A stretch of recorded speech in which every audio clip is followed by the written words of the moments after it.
Guys, welcome sa aking video. Ituturo ko sa inyo kung paano humawak ng katana. Kaya ito lang yun guys, oh. Dapat ang blade nasa taas, hindi ganito. Dapat ganito. Tapos yung thumb nyo nakahawak sa taas ng tsuba. Ito.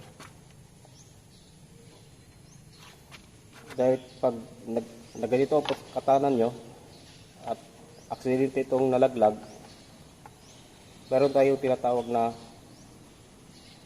reflexes na kung saan na lang gagalaw yung katawan natin at aksidente mahawakan yung blade ng ganito, aksidente yung pasalo, wala na, buipong ko lang tawag sa inyo. So dapat ganito guys. Ang pagbunot, dapat yung tab nasa baba. Ganito. Ganyan. Kasi, pag ganito ang hawak nyo, baliktad. Pag bunot nyo, baliktad yung talim.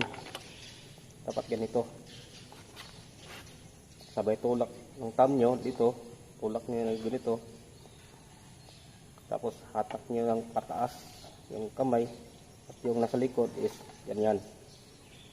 Dapat sa likod. Yan. Yan yun.